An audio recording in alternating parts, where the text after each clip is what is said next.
What up, YouTube? Xavier Professor X back with another novel review, and this one's to that Jeffery Deaver, The Bodies Left Behind, and I'm giving this one the red light.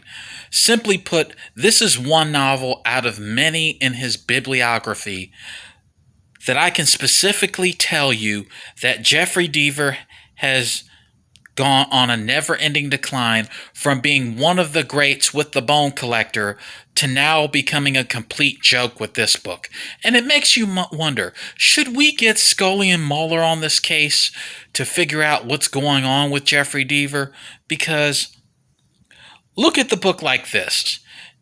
If Jeffery Deaver were the Toyota Motor Company, his highly acclaimed The Bone Collector would be the Camry, The Devil's Teardrop would be the Corolla, and this book, The Bodies Left Behind, would sadly be the frickin' Yaris.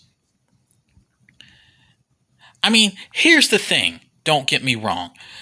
Jeffery Deaver can be so bad at times that he can take a great storyline and a pretty interesting idea for a story and ruin it completely. And that's what's exactly happening on this project, man, because the storyline and the setting was good enough to get like a yellow light or something of that nature, but if you break down what the characters are saying, how they're saying it, and how they're handling situations in the book, it just exposes how weak of a writer Jeffery Deaver can be at times.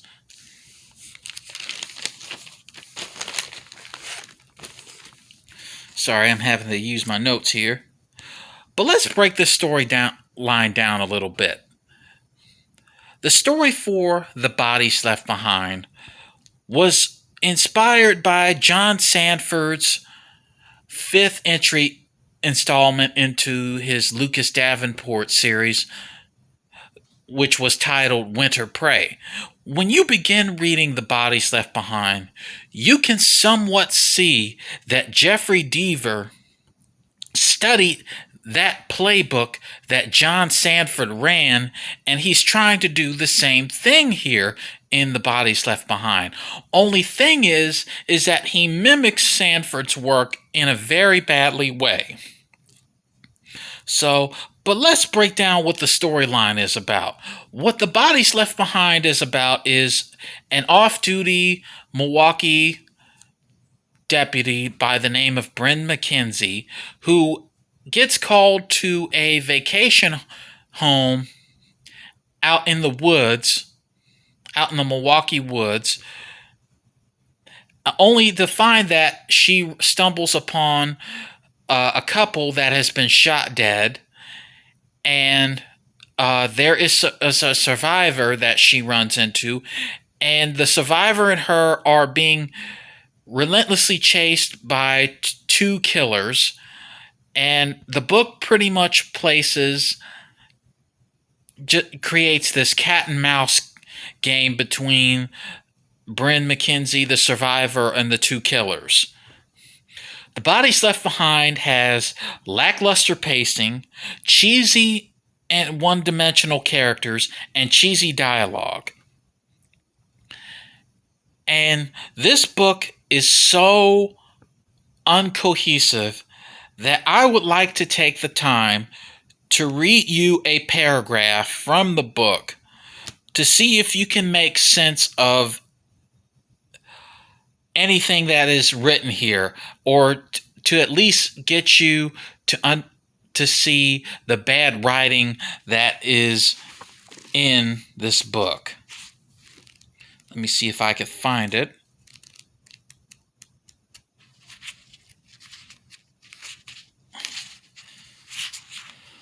Okay.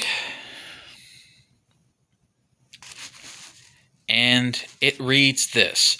Just a disclaimer, this paragraph is from a scene where Bryn McKenzie, the survivor, are in the house and they're being chased by the two killers. And the paragraph reads this. Hart wasn't thinking much about that, though. He was feeling keen satisfaction in the success of the card trick.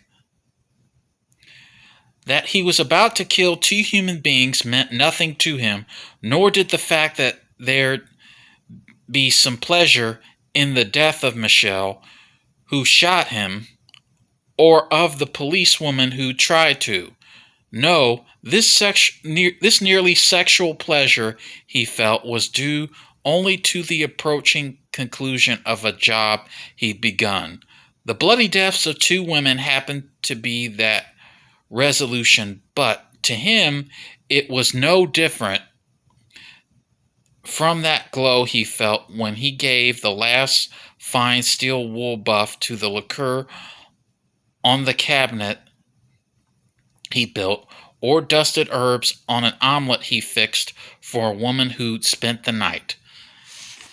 Now, if you can make sense of anything that I read in that paragraph, then I honestly don't know what to tell you.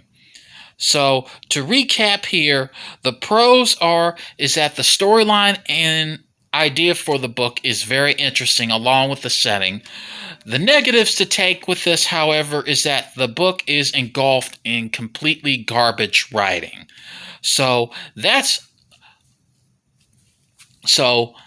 By the way, before I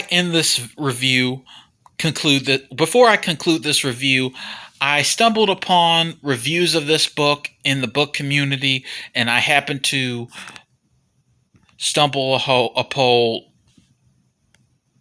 a reviewer by the name of Kathy Book Reviews, who reviewed The Bodies Left Behind, and she gave it 5 stars, and also mentioned that she's a fan of the Lincoln Rhyme series.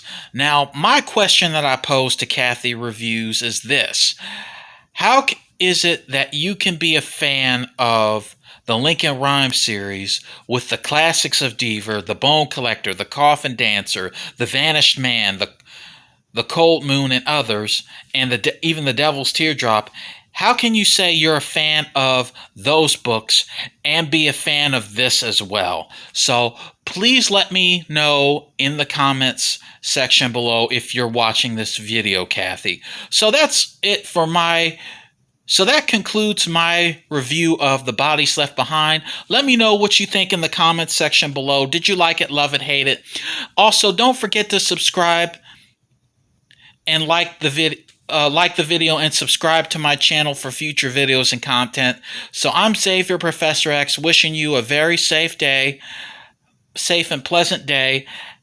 Have a great day, and I'll see you in the next video. Bye-bye.